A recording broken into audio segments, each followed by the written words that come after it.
गेल्या शुक्रवारी मराठी बॉक्स ऑफिसवर दोन मोठे मराठी चित्रपट रिलीज झाले होते। एक म्हणजे धर्मरक्षक महावीर छत्रपती संभाजी महाराज यांच्या जीवनावर आधारित महासिनेमा अर्थात धर्मरक्षक महावीर छत्रपती संभाजी महाराज आणि दुसरा आहे शरद केळकर, संतोष जुवेकर, संजय नार्वेकर यांचा रानटी। एक आहे छत्रपती संभाजी महाराजांच्या महागाथा सांगणारा ऐतिहासिक सिनेमा जो महाराजांच्या अद्वितीय शौर्याचा आणि त्यागाचा सन्मान करणारा चित्रपट आहे।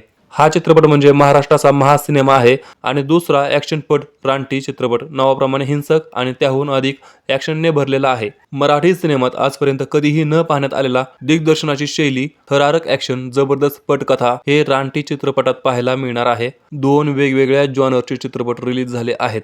ह्या दोन चित्रपटांनी किती कमाई केली हे आपण जाणून घेणार आहोत। चित्रपट रिलीज होऊन खूप दिवस झाले आहेत। ओव्हरऑल पाहता दोन्ही चित्रपटांनी काही खास कमाई केली नाही।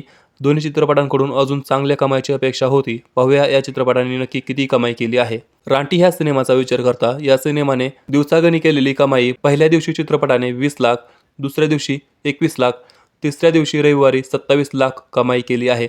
अशा प्रकारे चित्रपटाने पहिल्या विकेंडला फक्त 68 लाख रुपये कमवले। नंतर सोमवारी चित्रपट पूर्ण पडला।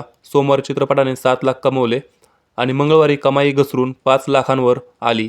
अशा प्रकारे 5 दिवसात चित्रपटाने फक्त 80 लाख रुपये कमवले आहेत। त्याचबरोबर दुसरीकडे धर्मरक्षक महावीर छत्रपती संभाजी महाराज या चित्रपटाचा विचार करता या चित्रपटाने 35 लाख रुपयांची ओपनिंग घेतली। दुसऱ्या दिवशी चित्रपटाने 55 लाख कमवले आणि तिसऱ्या दिवशी कमाई वाढवून 95 लाख रुपये झाली। अशा प्रकारे पहिल्या विकेंडला ह्या चित्रपटाने 1 करोड 85 लाख रुपये कमवले। सोमवारी कमाई 28 लाख रुपये झाली आणि मंगळवारी 27 लाख झाली। 5 दिवसात ह्या चित्रपटाने 2 करोड 40 लाख रुपये कमवले। दोन्ही चित्रपटाकडून बऱ्याच अपेक्षा होत्या। दोन्ही बिग बजेट चित्रपट आहेत, त्यामुळे चित्रपट हिट होण्यासाठी अजून चांगली कमाई करावी लागेल।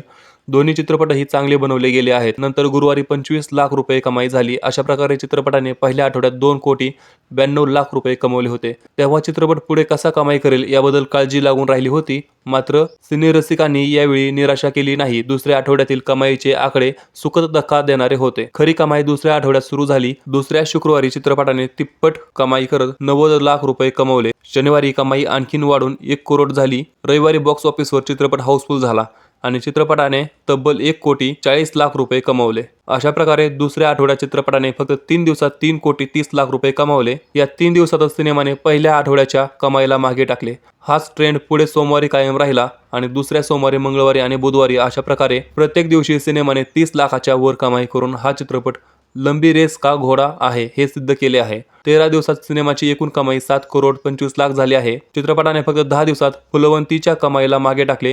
आता चित्रपटाने शिवरायांचा छावा चित्रपटालाही मागे टाकून या वर्षातील सर्वाधिक कमाई करणाऱ्या चित्रपटांच्या यादीत 6वा नंबर पटकावला आहे।